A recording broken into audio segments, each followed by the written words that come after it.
que coaccionó para que no haya libertad de pensamiento político en los gremios, nos podemos poner filosóficos, vamos a ver que si eso es honestidad, yo prefiero la deshonestidad, si vamos a decir que es honesto para Cambiemos. Entonces, este tipo es el que reivindica Cambiemos en este momento histórico, porque el imaginario popular tiene un presidente que tenía 2 pares de zapatos, que luchó contra las corporaciones de los medicamentos, que es verdad que los medicamentos le salía un peso poder venderlo al público, a los sectores populares, a la clase obrera, y le quedaba ganancia y lo vendía a 50, ¿no? Pero eso pasó siempre, por eso los medicamentos de los países europeos centrales, capitalistas, te venden la licencia. Si vos querés fabricar vallaspirina, tenés que comprarle a Bayer la licencia en el país que estés, te dice, bueno, el 20% de lo que lo vendas es para mí. Eso ya te hace que vos tengas que sacar al mercado a un precio extraordinario, más allá que el pobre no se puede tomar una aspirina. Pero eso pasó siempre. Entonces el tipo quiso combatir eso, no pudo, pero esas son peleas entre distintas fracciones de la burguesía. Entonces, ¿el imaginario popular te dice Ilía fue honesto? No, no fue honesto. O sea, no fue tan rápido como otros que vinieron antes y después, pero no fue honesto, no fue democrático y fue más de lo mismo de lo que tuvo la historia argentina. Entonces, lo interesante es rescatar por qué Cambiemos lo quiere reivindicar. Entonces vimos por qué era cordobés, por qué era radical, por qué era de ese palo pensamiento de patria, religión y familia. Tiene muchos valores que coincide con el actual bloque radical reformado, que es lo que sería Cambiemos. Hablamos de Córdoba, ¿no? Pero bueno, Ilía era un hombre que sabe qué deporte hacía, Sandra. Imagínese, bocha, fútbol, ¿qué se imagina? ¿No? Arturo Ilía, el hombre de los 2 zapatos. Ahora te voy a decir que no tenía 2 pares de zapatos. Te mintió el historiador o el manual que te dijo eso. No me digas que polo o algo. Polo. No, ¿en era serio? Amante del polo, ¿no? Los nuevos políticos juegan al golf, ¿no? Por ejemplo, no te cansas tanto y no es tan peligroso. Bueno, Arturo Ilía jugaba al polo todos los fines de semana. ¿Sabe dónde jugaba? En el campo militar de Avenida Libertador y Dorrego, acá en Palermo, ¿no?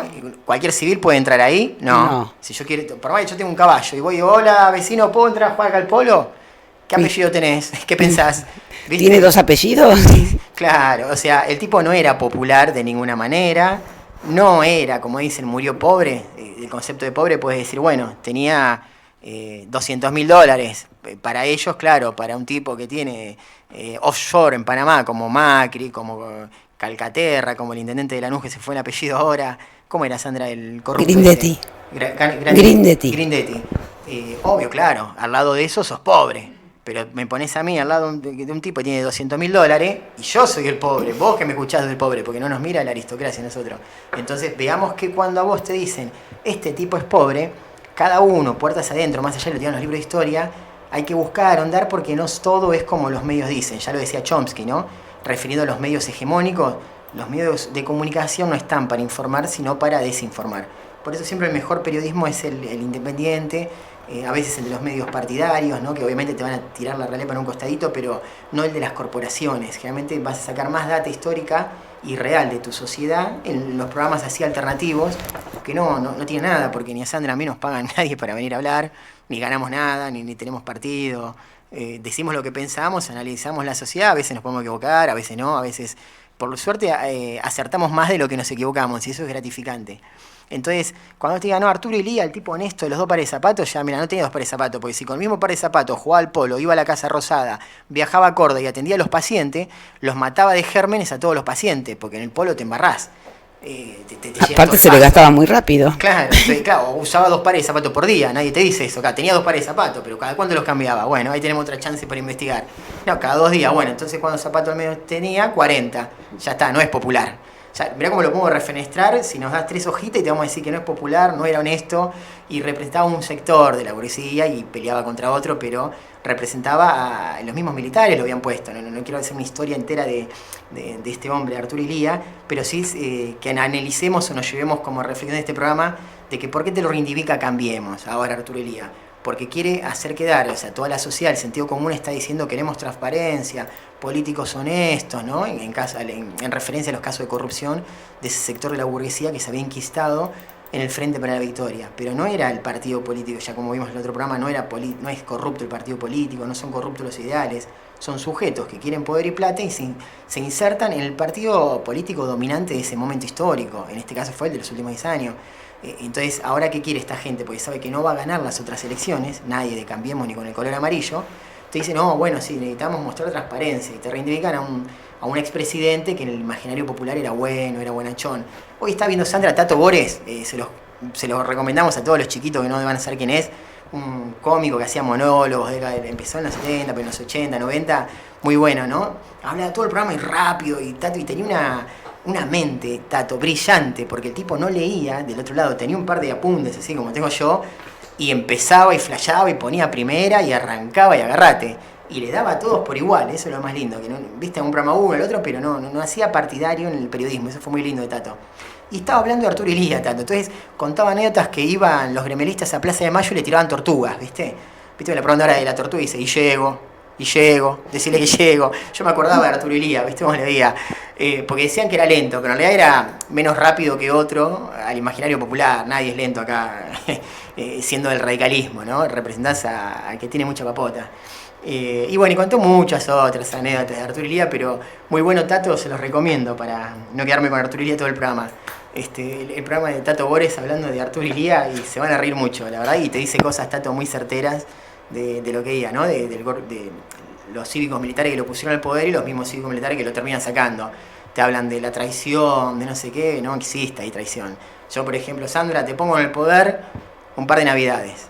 Después, bueno, cuando vemos que están pasando cosas, coyuntura internacional, política local, bueno, che, Sandrita, hay que poner otra figura porque ya está desgastada. Te lo puede decir un tipo de civil, como Alzogará y Martínez de O, o viene un militar y te dice, gana Zambra.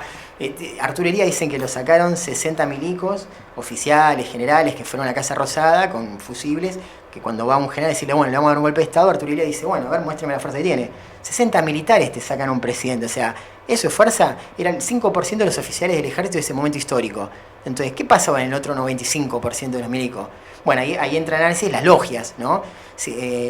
Bueno, uno viene a la mente la logia Lautaro de San Martín, tipos con nobleza, ¿no? Pero después tenés logias nefastas como la P2, PQE, que se dicen que significa propaganda política, que son negociados de armas, y es nefasto, ¿no? En el programa un día podemos hacer un especial de eso. Y tenés muchas otras, francomasonas, logias políticas de generales, de oficiales, un montón. Entonces, bueno, un 5% oficiales te lo termina derrocando a Illia. En realidad son los mismos que lo pusieron, que lo fueron a despedir. Le dijeron, bueno, gracias, hay que cambiar un poco la escena nacional.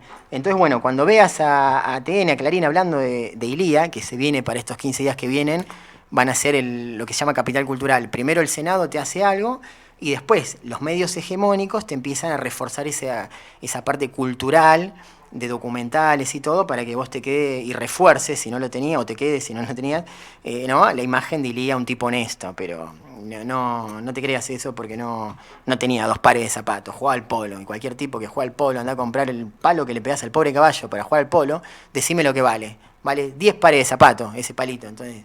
Y el caballo. Pares de zapatos de Italia tenía por semana para ir a Casa Rosada, las botas para jugar al caballo, porque sin las botas que usan para estar arriba de lo que todo lo que es hípico no puede jugar, entonces tenía 2 pares de zapatos, un par de zapallos también que tenía, par de zapatillas, par de botas, o sea, entonces, ¿de qué estamos hablando? ¿Que un médico 2 pares de zapatos? No, muchacho, no nos comamos eso porque eso no es verdad, es un mito más de la historiografía mitrista, que para eso trajimos este libro de historia, porque estamos hablando del general Güemes después en el último bloque, de que te van vendiendo un pasado que no fue así, te van forjando un imaginario popular del pasado para justificar el presente. Y hoy, por el tiempo que trabajás, cuidás a tus hijos, te vas capacitando, estudiando lo que hagas, no te queda tiempo para leer libros de historia por lo general. Entonces uno va echando un documental, un video de YouTube de 3 minutitos, un librito al azar de las grandes editoriales que en realidad refuerzan la historia mitrista, pero no hay nada crítico o reformulado, revisionista de lo que pasó realmente. Entonces está muy bueno a veces llamar a esa crítica. Sandrita, si le parece, vamos a una tanda y cuando volvemos vamos con el tema de los Brexit en Inglaterra. Le decimos a toda la audiencia que se preparen, que vamos a cruzar el Atlántico y nos vamos a Inglaterra. Si sos chiquito, está en Europa. Si sos grande y no te acordás, está en Europa también. ¿Pero el vehículo es anfibio? Le pusimos unos flotadores. Bueno. Agarré todos los papeles del Panama Paper, ¿viste? Ya la justicia no estacionada. Bueno, lo junté, le puse plástico, no sé cómo flota. Bueno. Toda la producción de Cambiemos nos va a llevar hasta las cuentas de Inglaterra. Ahora vamos.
Volvemos con más Petrinca y Olaen. Bueno, le damos unos saluditos a gente que estuvo participando por el mundo del Facebook. Si estás por ahí, poné programa radial Petrinca y Olaen, ponés me gusta y participás de los sorteos, nos mandás saludos, opiniones.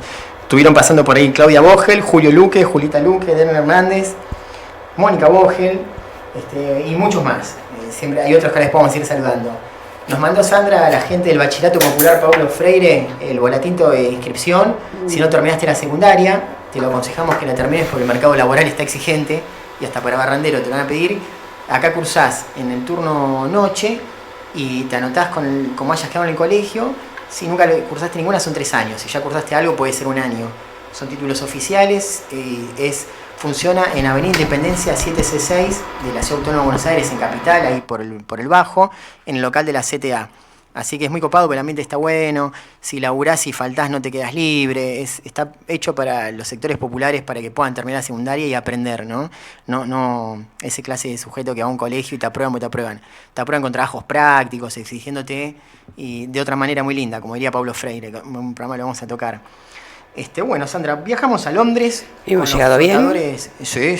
Hemos llegado muy bien. ¿Viste? La corrupción de Cambiemos flota. Flota. No se va a hundir, nos vamos a olvidar de los Panama Papers, del intendente de Lanús, ese apellido me lo aprendí de memoria. Grindetti, gracias, Sandra. El programa que viene hacemos un especial de Grindetti, así me queda bien en el Capital Cultural. Y nos vamos a Inglaterra. Y uno dirá, ¿por qué vamos a Inglaterra? Sí, a nivel nacionalismo los odiamos, todo bien, pero ¿por qué si Inglaterra hace un acto de soberanía jurídica, financiera, nos influye a nosotros, ¿no? Uno se pregunta, ¿qué me importa si Inglaterra se va a la Unión Europea? Bueno, ahora vamos a ver que tiene mucho que ver.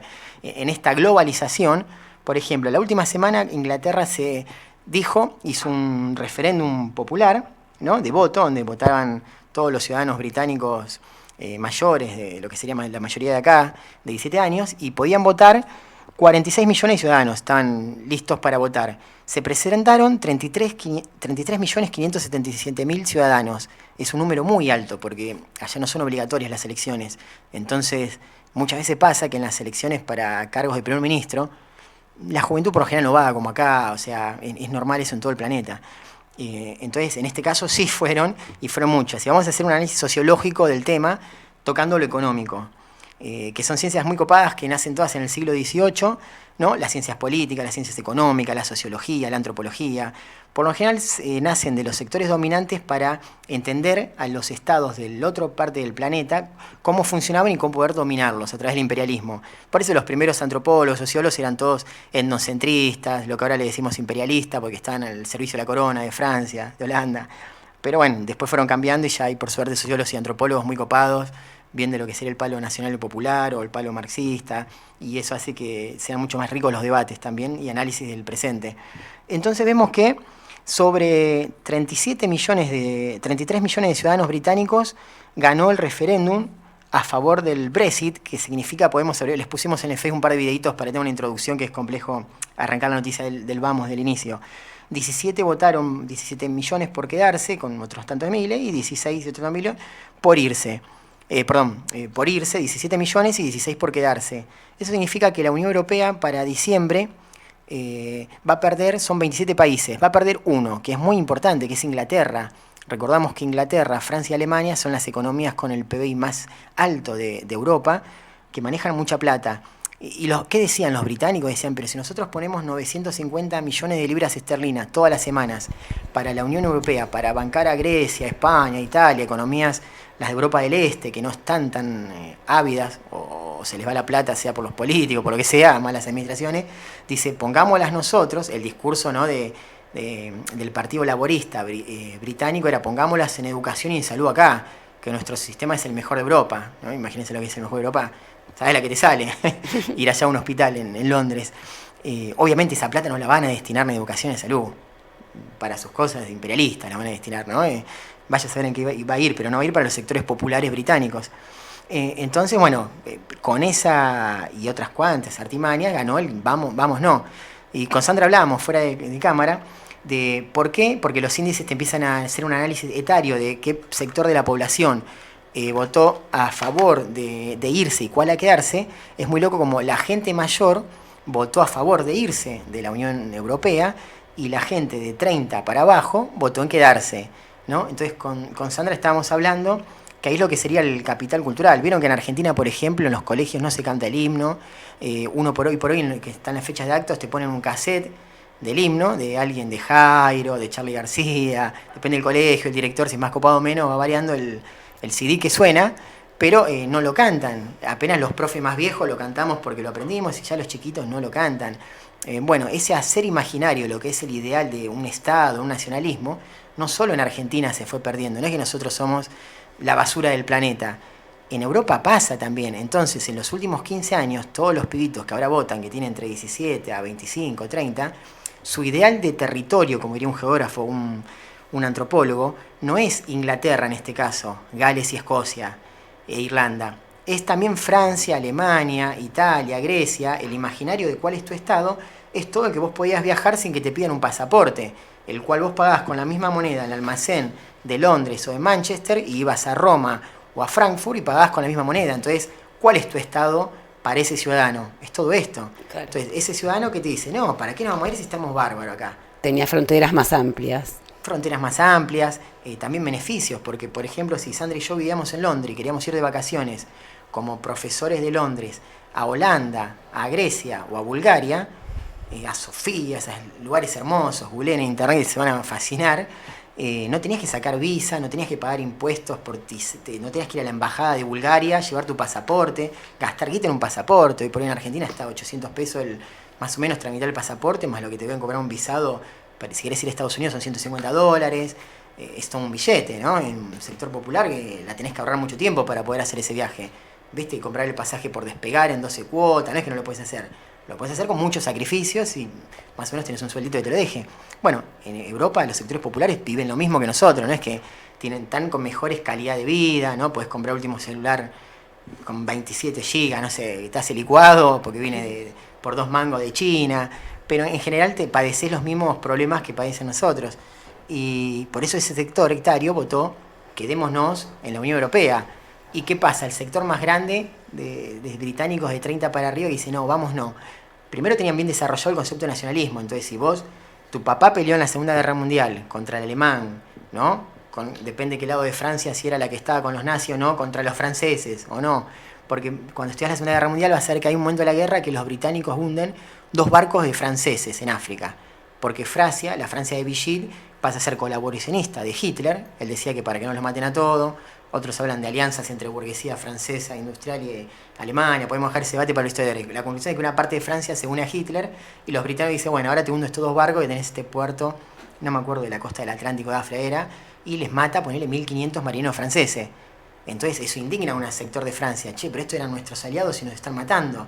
Entonces imagínate un británico que luchó en esa guerra, el papá luchó, perdió el viejo, el hermano, y te dice, no, este es tu hermano ahora. Pará, ¿qué hermano? Sí, la guerra de los 100 años, nos venimos peleando desde el año 1100 más o menos, después de Carlomagno, inclusive de que se forman un poco esos reinos que ahora son estados, se venían peleando. Entonces, claro, esa parte histórica de ese sujeto nunca se vio en la Unión Europea. Al contrario, miraba con desconfianza y ahora que las economías tambalean, dice, no, vamos, no, yo no quiero saber nada con el griego, con el español, esos vagos del Mediterráneo, que son las economías más simples de Europa, ¿no? El Mediterráneo y la parte del este de Europa. Después el capital y la industria está en lo que sería Francia, Holanda, Inglaterra, Alemania. También había una dispuja entre los sectores dominantes de Inglaterra y Alemania por cuál era la capital financiera de la Unión Europea. Unos querían que sea Frankfurt, Alemania, Merkel a la cabeza, y el otro que sea Londres, ¿no? Con alguno del sector laborista de los que están ahora. De hecho, por ejemplo, del sector laborista, se me fue el nombre de Cameron, ¿no? El primer ministro. Sí. Ya dijo que renuncia, no se sabía si renunciaba estos días o aguantaba hasta diciembre, pero que se va, porque ganó supuestamente la propuesta de separarse de un sector de extrema derecha de Londres, ¿no? No me acuerdo el nombre del partido político, ahora se lo vamos a pegar en el grupo del Facebook. Pero, por ejemplo, diarios en español de Londres, que lo pueden leer la audiencia, están hablando que hay un ataque xenófago en toda Inglaterra, ataques xenófagos contra un restaurante, por ejemplo, este fue hoy, español en Londres, donde ellos ven que la causa de su malestar económico es la inmigración. Pasa lo mismo en Argentina, hace un paralelismo, ¿viste? Cuando uno dice, ay, vienen de Perú, vienen de Bolivia, vienen de Paraguay, me sacan el trabajo. pero no es así porque en general hay excepciones, depende de las ciudades, ¿no? Las familias. Si a vos te dice, che, hay que laburar de pintor, vos decís, no, déjame en la oficina, déjame de maestro, déjame en la municipalidad. ¿Quién hace en Argentina el laburo de pintor? La comunidad paraguaya, en grandes rasgos. Más cerca de Paraguay estás en Tierra del Fuego, seguramente es un argentino laburando de pintor, pero en general son los paraguayos. ¿Quién labura con las verduras? El grupo boliviano. El 70% de las verdulerías son compañeros y hermanos bolivianos los que laburan. Es laburo que la gente local no quiere hacer porque los ve como manuales, degradantes, y lo hace la inmigración. ¿Qué hacen los argentinos que se fueron como ratas en el 2001 a España? Como rata digo porque el que abandona su sociedad por una puja económica de salvedad personal, para mí le faltó desarrollar un concepto de vida social, de ayudar al prójimo, de bancarte y decir, loco, este político no va, cambiémoslo, saquémoslo, ¿no? De jugártela por tu sociedad. Fuiste a la educación pública y te vas con un título universitario a laburar a otro país y no le das nada a tu Estado. Para mí tener una ley que ese tipo tiene que tributar $20.000, ni bien pise el país.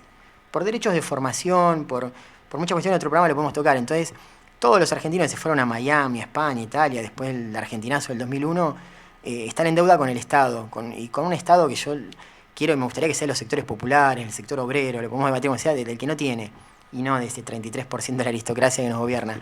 Entonces, la migración, como vemos, es un factor muy importante en las economías, que cuando hay crisis económicas del sistema capitalista, como venimos mostrando en todos los programas, que no es de Argentina sola la crisis, que como te hace cambiar, no, fue la crisis de Kicillof que te dejó en este barro y la corrupción de 3 millonarios que se llevaron todo, no es ese. El sistema capitalista entra en crisis. Antes era cada 10 años, ahora según algunos autores es cada 5, por eso son más agudas, más frecuentes, y nosotros que somos populares, somos obreros, las sentís más, porque te cagás de hambre, literalmente, perdón la expresión de chiquito, más seguido. No podés hacer viaje largo porque no te alcanza para pagar ciertas cosas. Ahora la estás sintiendo, ¿viste? Más allá, y te lo digan o no los medios. Entonces vos ves que ellos están teniendo un problema de inmigración. Hoy escuchaba una señal en la radio del sector sirio, libanés, que hoy por hoy es la tercera corriente migratoria en Argentina, por el problema que está habiendo en Siria, donde ISIS y otras fracciones religiosas se disputan el petróleo de esa zona. Y hablaba de que hay más de 3 millones entre antiguas migraciones de los 50 en adelante, de la guerra de los 7 días entre Israel y Palestina, todo ese conflicto, y es la tercera comunidad después de la española y la italiana, la siria, ¿no? Entonces dice que a veces no les querían dar visados, sobre todo en el interior, no hay tantos en el conurbano bonaerense acá, porque decían que les venían a sacar los trabajos, pero los sirios van a laburar en el campo, donde ni vos que nos estás mirando por lo general, ni nosotros queremos ir, por cuestiones de histórica, porque no sabés labrar la tierra, porque tenés un laburito acá Sí, porque más uno simple. está fincado acá. Hay que laburar de sol a sol en el campo, ¿no? Tenés que tener músculo, tenés que gustar o tenés que tener mucha hambre. Generalmente estas personas, estos ciudadanos, estos seres humanos vienen por eso. Están pasando hambre donde están, entonces, ¿qué hacen? Tengo que laburar de sol a sol y vamos, tengo comida, no me explota nada, vamos ahí. Entonces vemos que la migración no es el problema, y a veces ese nacionalismo que te venden los medios hegemónicos, la historia mitrista en el caso de Argentina, no es para formar un buen ciudadano, sino al contrario, para discriminar, ¿no? Para ver al otro, al diferente, como que te roba el laburo, y en realidad no hace un laburo que vos no harías. En general, puede ser que justo en tu rubro viene un inmigrante de otro lado, bueno, las generalidades no van, ¿no? Pero en general hacen laburos que uno quiere hacer. El argentino que fue a España, ¿qué hace?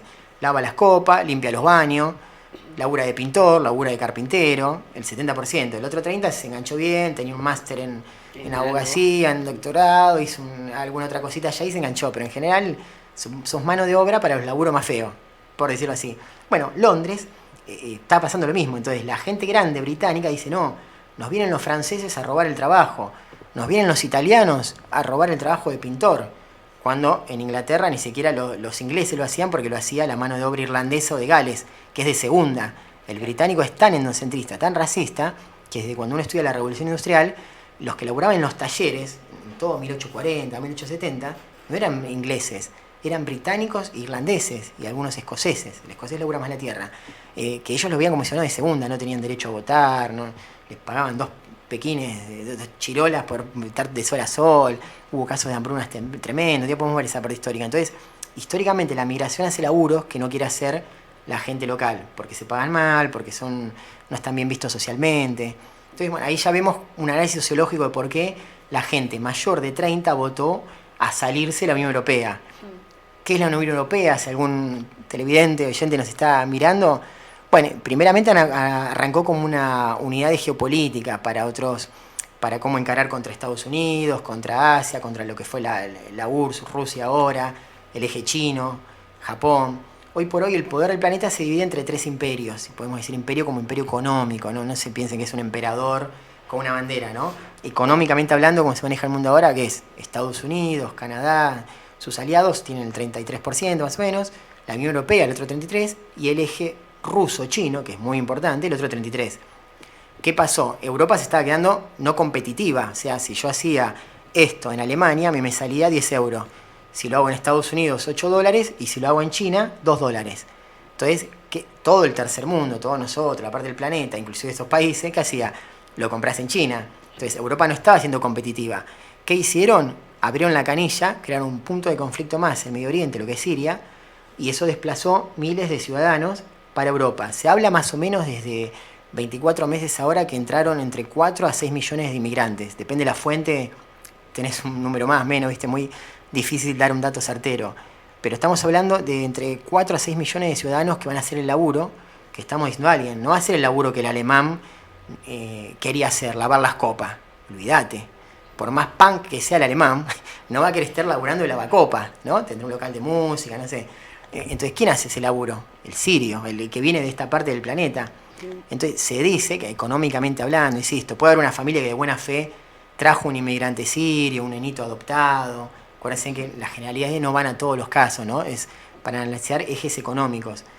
Europa ahora con esto tiene mano de obra suficiente para repartir entre todos los estados para tener productividad barata a nivel industrial. Porque digo para todos los estados, porque ahora Inglaterra se va, pero Inglaterra ya tuvo inmigrantes que le llegaron, no solo de Siria, de otras partes del este de Europa. Al cerrar sus fronteras, y si Sandra y yo queremos ir el año que viene, yo no voy a poder entrar, si era francesa, a Londres a trabajar. Sí puedo ir de turista, que es otra cosa. Te dan el visado de 30 días, entrás y después te tenés que ir. No es como en Argentina que cruzás a Brasil, te queda 10 años, el brasileño viene acá y se queda 10 años, cruza a Colonia el fin de semana, vuelve y entra y sigue acá laburando. Allá te sale todo, porque está todo digitalizado. Te agarran de las pestañas, te ponen el tren bala, te bajan por abajo del mar y te llevan a Francia. Se anda para allá, bárbaro, te dicen. ¿Viste? Son estrictos los británicos. Entonces vos ahí ves que la migración tiene de fondo, más allá de lo humanitario que te venden, a los sectores populares, una finalidad fría y económica, que es nefasta, pero es lo que realmente somos para esas clases de sectores e ideologías, que acá lo representa Macri, Cambiemos, ¿no? Los tipos de acá no son buenos y esto es malo. Son la misma fracción que se reparten en la economía mundial de la globalización y dice, bueno, Inglaterra, vos haceme soja, carne y eso, yo te voy a llevar otras cosas. Listo, pero me compras a mí todo lo industrial. Por eso este tipo está defenestrando lo poco industrial que creció en los últimos 15 años, que creció bastante, pero es poco porque es industria mediana. No tenemos 16 fábricas de acero pesado. Tenés a Sindar, que viste los capitales ya no sé quién son y responden de fondo a estos mismos medios extranjeros. Entonces, si a Sindar te hace 10 planchas de hierro por mes, por la excusa que ellos quieran, porque la tasa de ganancia no le da, tus empresas chiquitas, medianas que tienen que comprar a Sindar tienen que pagarlo 10 veces más caro. Si vos tenías 10 fábricas de Sindar, le compra esta que es más barata, aquella. Hay competencia. Hay competencia, entonces te incentiva la industria mediana, que es la que creció en los últimos 15 años. Bueno, ahora con Macri no va a quedar ni la mediana, porque la Sindar sigue siendo de afuera, la mediana desaparece y se importa todo. Y el tipo que laburaba ahí va a tener que laburar el campo, otra cosa. Así funciona más o menos a nivel macro el planeta, para entender lo micro de por qué en Londres se votó la separación. ¿Eso significa que Londres va a estar peleada con Inglaterra o con Alemania? No. A nivel geopolítica son un bloque, van como un scrum, los que juegan al rugby van unidos. A nivel aduanas internas, sí, se fracciona. Entonces, si yo fabrico esto en Holanda y lo quiero meter en Londres, le tengo que pagar al fisco de Londres lo que me diga el fisco. ¿Sí? Yo estoy en Francia y quiero agarrar un barco, comprar un barco hecho en los puertos de Manchester. Bueno, antes lo metía sin impuesto interno, ahora tengo que pagarle al fisco de allá y al mío la importación de ese barco. Es una fracción aduanera y tributaria, nada más lo que está pasando en Europa. A nivel geopolítico van a seguir siendo un bloque, no se van a pelear. El turista que quiere ir a una parte de Europa va a poder pasar, pero con un visado momentáneo. Si no va a poder laburar, al menos que alguien tenga una carta de invitación, ¿viste? Es algo complejo como es en todos los estados, al menos de Latinoamérica. Entonces ahí vemos y por qué la gente grande quería separarse, porque ellos están en crisis económicas. Los sectores populares de Londres están en recesión de hace 5 años, no es que están tirando manteca al techo. El que tiene mucha guita acá o allá la tira, pero ellos no. También hoy hay unos videos que les cargamos en el muro del Facebook donde un tipo, un español muy divertido, te hacía un pantallazo muy copado y te decía que el poder adquisitivo bajó de estos sectores trabajadores de Londres, igual que acá. Acá nos bajaron, pero así. Si ganabas 5 lucas, no te compras lo mismo en noviembre del año pasado que ahora. A nivel adquisitivo vos estás ganando 3.500, por decirte algo, de lo que era 5 antes. Entonces, porque todo subió. Entonces, si antes te comprabas 10 de esto, ahora te compras 6 o 5, depende. Eso es lo que se llama poder adquisitivo a los más chiquitos que se nos están mirando. Entonces, el sector popular británico bajó el poder adquisitivo. ¿Y a qué le atribuyen la crisis? Obviamente a la inmigración. Volvemos al inicio de este sector, de ese segmento. Y la inmigración que me saca el trabajo y genera la crisis interna. No, la crisis es estructural, están colapsados los mercados. Y para ir cerrando este bloque, así después vamos a Güemes, ¿por qué nos influye eso a Argentina? Bueno, primero porque hay sectores que no van a comprar soja como antes, que compraba toda la Unión Europea. Ahora van a poder comercial. Londres le va a poner con la soja. Si no le quería comprar a Inglaterra y por sus socios a Argentina, la puede comprar a la India o a Brasil. Entonces, por más que Merkel le decía, no, antes le decía, comprémosles a Argentina. Entonces, se está diciendo que bajan, por eso bajaron las bolsas de todo el planeta. Hay incertidumbre. Inmediatamente bajaron. La caída de hoy de la bolsa de España fue la mayor en los últimos 30 años, según los medios españoles. No vi el balance de la bolsa de valores de España, pero según los medios, lo que están diciendo. Y eso que los medios siempre no te dicen la realidad total, te la tiran hasta donde puedas creértela, ¿no? Claro, sí. Pues imagínatela que debe ser la peor de las últimas 70, si te dicen 30, más o menos. Entonces, la crisis financiera mundial que está viendo esta parte de este sistema del capitalismo monopólico es muy grande y los sectores populares la vamos a pagar, no la va a pagar Macri, los Martínez de Oz, la vamos a pagar nosotros, Suárez, Alonso, Barreiro, Murat, Gromes. Y lo peligroso, que es lo que iba a una reflexión, es que realmente la historia nos muestra, no lo digo yo, ojalá tuviera ese bocho, es que siempre que hubo crisis muy grandes financieras, se termina saliendo con un conflicto bélico, ¿no? ¿Y quiénes van a la guerra? En general, el 80% son los sectores populares, el pobre. No van los hijos de doble apellido. Eso tal vez son oficiales y la miran de lejos. No es como en el 1500 que el capo iba delante de toda la caballería y moría con orgullo. No, ahora mandás a la prole, a los negritos, al que no tiene nada y vos la mirás de lejos, ¿no? A ver si zafás. Entonces les quería hacer una reflexión para ir cerrando, de que estemos atentos a lo que pasa en Europa, que repercute en la economía de Argentina, sobre cómo comienza la Primera Guerra Mundial, ¿no? La historia oficial mitrista que te dice, matan al archiduque de Austria, unos separatistas serbios, y eso hace enojar al imperio austrohúngaro, a la Prusia, a Inglaterra, a Francia, y se la dan. No, nadie arranca una guerra por un asesinato. Eso fue la excusa a los medios, a los sectores obreros que no leían nada, como pasa habitualmente. Se celebra en Berlín, se los leo así no le digo una fecha mal, el 15 de noviembre de 1884, y el 16 de febrero de 1885, un congreso donde las potencias europeas de ese momento, Francia, España, Bélgica, se reparten África. ¿Por qué? Estamos hablando de la Revolución Industrial. Sandra era Londres y yo era Francia, París, y los dos producíamos industria. Yo no se la podía vender a ella porque había economía cerrada ni ella a mí. Entonces la llevamos al tercer mundo, América, Asia y África. Como había litigios en África y no había ni Estado, no había fronteras, se repartieron África en el Congreso de Berlín. Ese mercado se saturó, hasta Bélgica tenía, el rey belga tenía el Congo belga, el rey Leopoldo era, que eso después da los problemas de independencia, vamos a hablar de 1960, donde fue a pelear el Che Guevara, después bueno, eso se produce acá, el inicio de ese conflicto. Cuando eso se satura, ya para 1910, ahí es cuando se da la Primera Guerra Mundial. O sea, los orígenes de la Primera Guerra Mundial son económicos, donde los distintos estados saturaron el planeta y dicen, bueno, yo quiero tu estado, tu mercado, ¿qué hago? Bueno, vámonos a los papos. Te invado. Sí. Bueno, 4 años de hambre, miseria, algunos ganaron, otros perdieron, se reparte. Después, ¿qué pasa? Gráficamente, porque se nos va la hora, la crisis del 29 de Wall Street, la recuerdan todos los más grandes, los más chiquitos la tienen que ver en el colegio. Otros factores económicos del 29 al 40, que hay una hambruna tremenda, bolsas que se caen, se deja el patrón dólar, se vuelve el patrón oro. Ahora Europa está volviendo el patrón oro también, eso ya tiene una pauta. Si el dólar no es seguro, si el euro no es seguro, Si los yuanes de China no son seguros, volvés al euro. Eso te genera estabilidad. Al patrón oro. Al patrón oro, gracias, San.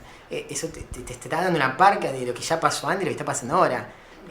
Bueno, la Segunda Guerra Mundial también por motivos económicos, más allá de que un psicópata, Hitler, nazi, racista, siempre hay uno malo o bueno, ¿viste? Y aparte el negociado con la venta de armas y... bueno. Los sectores bancarios que se llenaron de guita porque daban préstamo a un sector y al otro, y Estados Unidos, el victorioso de la Segunda Guerra Mundial, que se dejó que se desgaste toda Europa y se mete en la última parte de la guerra con ínfimas bajas y le reactiva la economía interna, es Estados Unidos, Norteamérica.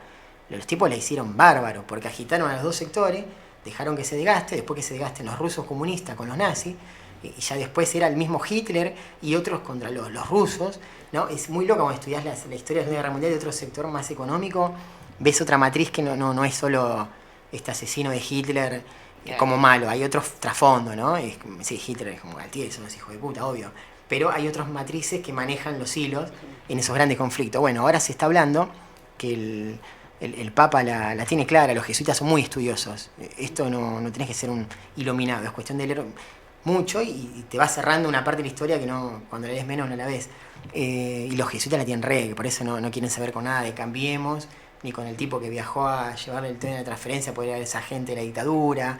La tienen muy clara los tipos, de que la Tercera Guerra Mundial tal vez no va a ser como la Segunda o la Primera, que un Estado invade al otro y atrocidades de soldados violando mujeres por el centro, sino que son muchos puntos de conflicto. Hoy por hoy hablan entre 16 a 24, contando Siria, Palestina, Irak, Afganistán, Somalia, Sudán, no me acuerdo de todos los que son.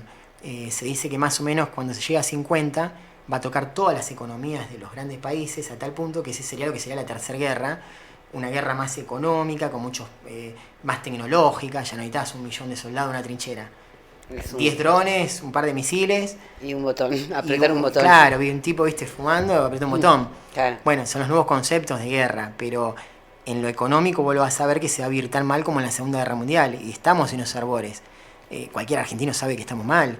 Hablamos con los periodistas colegas de Bolivia y están mal, y mirá que Bolivia exporta hidrocarburos y estuvo bien mucho tiempo. Claro, pasa que no hay plata a nivel mundial. No hay liquidez. No hay liquidez, entonces... Se concentró en grandes capitales, que la crisis de la hipoteca de Estados Unidos del 2007-2008 era eso. Eran bancos diciendo, vos le metías $1.000 y ellos prestaban por 4.000. Total, el Estado supuestamente no controlaba, la tenían reclara. Entonces, ¿qué pasó? En un momento una corrida bancaria, uno de los bancos tiene que devolver supuestamente todo lo que tenía y no tenía ni para el 20% de los acreedores. Claro. Quiebra ese banco, el Estado lo quiere cubrir, le pasa lo mismo a los otros dos, pues se arma una corrida bancaria. Bueno, la crisis de la hipoteca. Vos como empleado obrero en Estados Unidos podías comprar 3 casas. ¿Para qué querés 3 casas? Lo decimos. Claro, sí. Una de vacaciones y una para vivir y te alcanza, más o menos. Bueno, si el Estado te permite comprar por muy barato 3, en la lógica de acumulación, tal vez, nosotros no la vemos porque nos quedamos de hambre acá, en esas conciencias sujetos norteamericanos las comprás. Claro. Una en California, una en Washington y otra en Miami. Qué sé yo, y la alquilo y tengo una renta mayor tal vez. Bueno, eso fue lo que se llama la crisis de las hipotecas de Estados Unidos, que acá llegó como la crisis del 2011, porque siempre en los países centrales se inicia y al tercer mundo llega entre 2 a 4 años después, depende de la economía, del intendente, el presidente, ¿no? Muchas cosas te vienen más rápido, pero baja, ¿viste? Todo. Bueno, todo como va a ir cerrando el tema de los Brexit de Inglaterra, vemos que todas esas crisis económicas, aduaneras de estos sectores dominantes repercuten en los sectores populares y por ende por lo general se salió con grandes conflictos bélicos.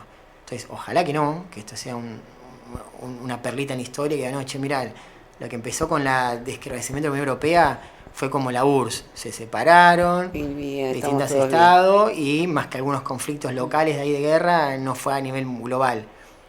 Por suerte estamos lejos, pero el hambre no va a llegar, tal vez no los misiles. Pero el hambre, recuerden que Estados Unidos tiene una cabeza nuclear apuntada a Buenos Aires y una Córdoba, de sus misiles que están en el espacio. Entonces, vos te preguntás, pero si no tenemos ni más que 5 o 6 satélites, ¿para qué? Bueno, estamos en la mira de las grandes potencias, no son tontitos, tenés la 4ª flota norteamericana que bordea Sudamérica, que es la que Chávez y Maduro se cansan de denunciar, con Chávez que denunciaba y ahora Maduro, que las tenés en el Pacífico y en el Atlántico, y tienen aviones que en 15 minutos están en Córdoba. Es una locura, si hay una guerra grande, desaparecemos literalmente. Y acá dicen que también están poniendo bases. Cerca de lo que el gobierno kirchnerista no le dio autorización en los 12 años, Macri En 2 segundos. claro, en 50 días le dio la tierra. Ellos dicen que la zona de conflicto en un caso bélico grande sería la triple frontera. Sí. Paraguay, Brasil y Argentina, los chiquitos decimos. ¿Por qué? Porque ahí las aduanas, en la época de los ríos, que no llueve, el riacho para cruzar a Paraguay no tiene más de 20 centímetros. Okay. Entonces yo una 4x4 te meto y te saco armas, de lo que quiera. Entonces son las fronteras muy permeables. Pasa lo mismo con un sector de Bolivia, por el lado de paso de los Libres creo que es. No, Tilcara, el otro cruce, ¿no? que está por abajo de Salta. Entonces son fronteras donde no hay mucho control. Entonces los tipos con esa excusa dicen que quieren tener para combatir el terrorismo. Pero sabemos que en realidad es una excusa para meterte la base. Los marines cuando quieren sexo van a los prostíbulos de ahí y después terminan matando a alguien, como pasó ahora en Asia, en Japón. Un marín violó y asesinó a una chica, supuestamente la conoció en un bar tomando un trago. En los papeles sabemos que van a los prostíbulos, que los soldados no tienen parla para levantarse a nadie, ni en la sombra, pagan y tienen sexo. Entonces, bueno, esas atrocidades van a empezar a pasar acá, porque el sujeto, la psiquis de un soldado, es limitada a nivel social, a menos que seas y hasta ahí un gran oficial, ¿no? Que leíste mucho y todas carreras universitarias. En general el soldado raso te van formando para ser malo, ¿no? Si no, ¿quién te va a matar a alguien? Sí, aparte con el cuco de la guerra y el enemigo por todos lados, claro, paranoico. Todos, los latinos somos todos narco, terrorista, marxista, no sé, su demonio, ¿viste? Todo claro. lo que antirreligiosos. Claro, te van a querer matar, pero no te quieren ni oler, ¿viste? Los norteamericanos. Entonces, bueno, estemos al ojo que el tema de los Brexit tiene que ser un disparador para que vayamos leyendo los diarios y léanos online, no léanos Clarín, La Nación, ¿viste? Tenés tanto diario bueno de otro lado y ya el mundo está globalizado que no tenés que leer un diario de acá para enterarte de acá. Lo puedes leer de España y te dicen de acá y algo más sensato que lo que te va a decir Clarín, La Nación o La Voz del Interior en Córdoba. Diarios radicales que te dicen, te maquetan a Cambiemos para que estén bien parados y no te dicen la realidad, ¿no? Que ni siquiera los maestros de Córdoba le están pasando bien. Y más de la mitad lo votaron y ahora se arrepienten. Un día podemos hablar de eso, ¿no? De cómo los medios hegemónicos le Durán Barba a la cabeza, le pintaron una realidad. Los tipos votaron con la tradición histórica del radicalismo. Sí, bueno, igual ahora en Río Cuarto ya... Contalo, si quieres contarlo. Que No, que en Río Cuarto se arrepintieron unos cuantos, porque en estas últimas elecciones creo que fue intendente. Sí, tenés razón, sí, las elecciones de Río Cuarto. Cambiemos, no ganó. Y eso que mandó, que ellos todo el apoyo. Sí, se nacionalizó la campaña porque Macri apareció en los spots. Sí, creo que hasta anunciaron una autovía rápida, una San Francisco, Río Tercero, Río Cuarto la otra, y otra no me acuerdo dónde, pues parte de donde se cultiva trigo y soja y no sé cuánta cosa. Por eso, tenemos que estar atentos que lo que repercute en Inglaterra va a bajar para acá, ¿no? Y nosotros acá decimos, bueno, no podemos cambiar el Brexit de Inglaterra, pero sí las políticas de acá, a la hora de votar, a la hora de reflexionar, a la hora de leer un diario, a la hora de cuando alguien te venga y te diga, che, Arturo Illia tenía 2 pares de zapatos. No, papá, si jugaba al polo. ¿No? Refutar un poco esos mitos históricos que nos van llegando. Y ya con eso creo que vamos a lograr que en 3 años de las elecciones vamos a un pensamiento más crítico y no comernos al tipo más empapelado o más sonriente con globo amarillo que la revolución de la alegría. Pero ellos están en la alegría en Panamá cuando van a tomar su daiquiri y cuentan los millones que tienen en las cuentas York, porque el sector popular de Argentina cada vez tiene menos sonrisa. Si le parece, Sandrita, vamos cerrando el programa porque hoy se nos fue el tiempo volando. Sí, ahora después ponemos en Facebook quién fue el ganador, a ver, del libro, que acá nos refresca la computadora. El libro se lo lleva... Sorteamos. Julieta Luque, de Temperley. Acá, la ganadora del librito. Después vemos cómo te lo hacemos llegar, Julieta. El libro de Elisa Román, de Ser un amigo. Y nos queda para el otro programa la historia de Güemes. Y vamos a hablar un poco de Qatar y el circo romano de la actualidad. El Mundial de Qatar de 2022. ¿Quién está haciendo la obra? ¿La empresa de Macri? No, de su socio británico. ¿Y quién va a meter el cemento en la pared? Trabajadores filipinos, en negro, que se mueren, ilegales, es tremendo. Así que cuando mires vos que sos chiquito, el Mundial del 2022, capaz yo no estoy, decís, loco, pero ¿sé quién hizo esta cancha que tiene hasta USB para cargar el celular mientras miro el partido? Un pobre tipo de Filipina, de Indochina. Fíjate si querés estar ahí, ¿no? Yo no estaría ni a 100 metros. Pero bueno, vamos cerrando. ¿Cómo lo pasó, Sandrita? Muy bien, la pasé como siempre. Muy bien, muchas gracias. Nos fue rápido el programa. Sí, se fue. Diálogo y diálogo, pum pum. Le mandamos un beso grande a Murat, el derviche Sí. Murat, Petrinca, seguí planificando. Sí, que vuelva, que vuelva. Imagínate cómo está el país que hasta Murat tiene que laburar. No. Imagínate, Qué- está como loco, planificando tercer año, segundo año, primer año. Bueno, que le salga bien la planificación. Espero, yo quiero ir a la clase de él, Sandra, ¿sabe? Sí, Que vamos, vamos a nos una clase y colamos. nos podemos ahí a hacer plástica, plastilina. Después vamos a decir que nos cuente un poco qué está haciendo. Sí, sí, sí. Sí. Bueno, un beso grande a toda la audiencia y nos vemos el miércoles que viene acá por Subestada TV. Chau.